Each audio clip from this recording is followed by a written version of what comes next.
जय हिंद दोस्तों, आशा करता हूँ आप लोग बहुत अच्छे होंगे। मेरा नाम है रोहन, स्टडी वर्ल्ड पे आपका स्वागत है। फ्रेंड्स, तो फाइनली मैं आज नया टॉपिक लाया हूँ, ट्राईपार्टीट स्ट्रगल।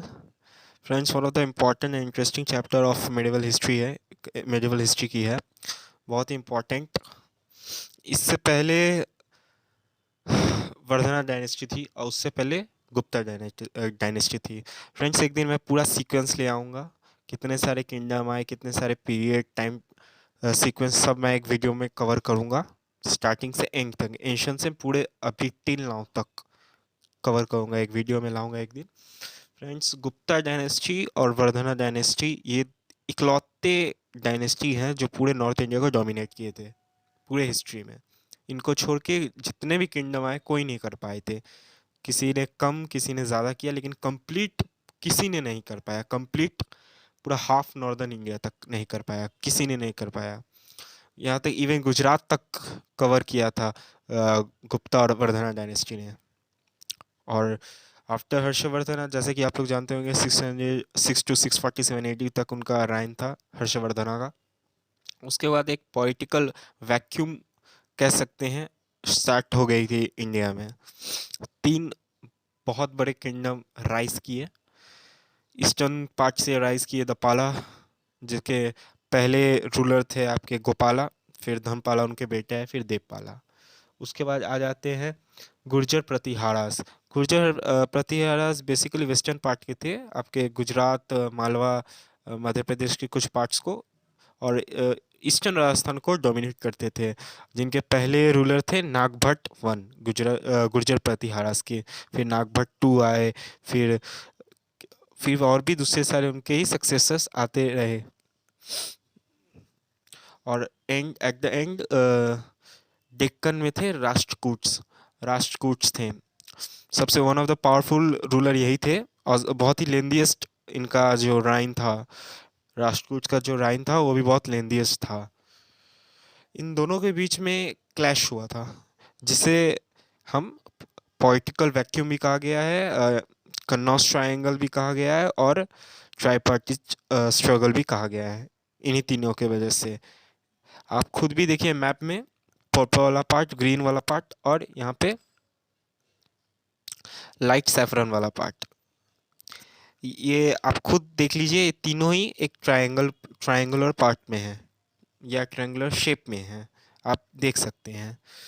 बेसिकली इस वीडियो में आज आप लोगों को मैं यही बताने वाला हूँ, ये ट्राईपार्टीट स्ट्रगल हुआ क्यों, और इसके कंसिक्वेंसेस क्या थे, रिजल्ट क्या थे, यही सब देखने को मिलेगा।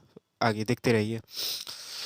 तो फ्रेंड्स, अप्रोक्स 800 to 1000 AD तक ये ट्राईपार्टीट स्ट्रगल चला, या इसके पीरियड कह सकते थे। और इसके तीन कंटेस्टेंट्स थे, पालास, प्रतिहारास मतलब गुर्जर प्रतिहास, एंड राष्ट्रकूट्स। तीनों के बीच में चलता रहा ये स्ट्रगल। फ्रेंड्स, ये स्ट्रगल चला था मेनली नॉर्थ इंडिया के पावर को कन्क्वेस्ट करने के लिए, जिसका कोर था कन्नौज। और फ्रेंड्स, मैं आपको ये भी बता देना चाहता हूँ, हर्षवर्धना पीरियड के जो कैपिटल थे वर्धना डायनेस्टी का, वो कन्नौज ही था।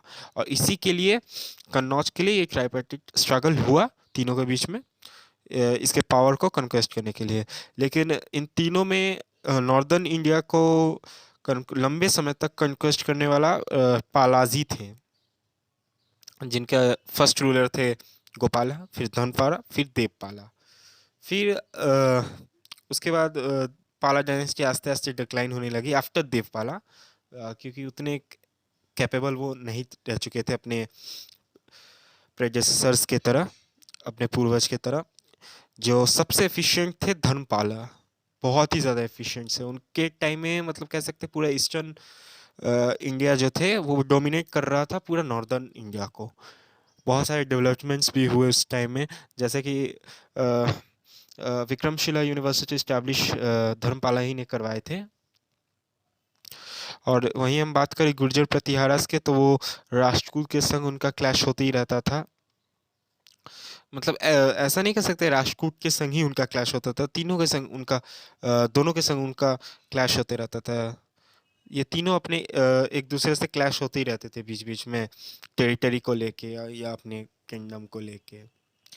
जैसे कि आपको मैं बता देना चाहता हूँ, गुर्जर प्रतिहारास के रूलर्स के नाम कुछ, गुर्जर प्रतिहास के रूलर्स, पहले रूलर तो जैसे आपके मैंने बता दिया था, नागभट्ट वन, फिर नागभट्ट टू, फिर मिहिर भोज, फिर चलता रहा। उसके बाद पाला, पाला के जैसे मैंने आपको बता ही दिया, गोपाला, धर्मपाला, देवपाला। बस उसके बाद तो डिक्लाइन होना शुरू हुआ था पाला डायनेस्टी का। फिर आए थे राष्ट्रकूट्स डेक्कन के। इनका मेन एरिया डेक्कन ही था, उन्हीं को डोमिनेट करते थे। जो पहले रूलर थे और one of the most powerful ruler of Rashtrakutas थे दंती दुर्ग।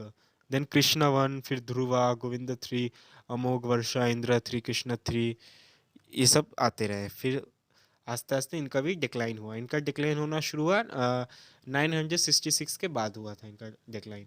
और सबसे लेंदीएस्ट डायनेस्टी जो कह सकते हैं ट्राइपार्टी स्ट्रगल के, वो राष्ट्रकूटसी थे। और जहाँ बात करूँ मैं पाला डायनेस्टी की, तो Pala dynasty approx 750 to 8, more than 850 तक इन्होंने रूल किया। अब पूरे इंटायर नॉर्थ पे, इंटायर नॉर्थ तो नहीं कह सकते हैं, कन्नौज पे, सॉरी, कन्नौज पे रूल किया। मतलब नॉर्थ इंडिया का पावर वही कंक्वेस्ट किए और होल्ड किए पावर इतने तक। फ्रेंड्स, ये कन्नौज ट्रायंगल का मेन कंसिक्वेंस वैसे तो कह सकते हैं अकॉर्डिंग टू मैनी हिस्टोरियंस वैसा कुछ खास निकला नहीं था।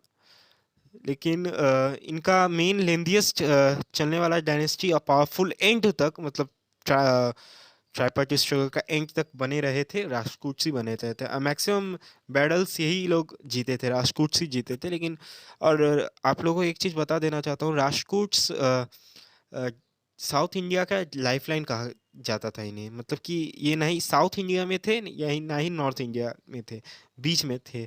मतलब ऐसा कह सकते gateway of north and gateway of south कहा जाता था राष्ट्रकूट्स को। तो फ्रेंड्स, यही कुछ इंपॉर्टेंस थी ट्राइपार्टी स्ट्रगल की। उसके बाद तो फिर चोला डायनेस्टी आ गए। फिर फ्रेंड्स, मैं चोला डायनेस्टी के ऊपर भी एक वीडियो लाऊंगा। और फ्रेंड्स, बताइएगा फ्रेंड्स कमेंट करके आपको कैसी लगी वीडियो। अच्छी लगी तो लाइक शेयर कमेंट कीजिएगा। और फ्रेंड्स, प्लीज़ मेरे इस चैनल को सब्सक्राइब कीजिए।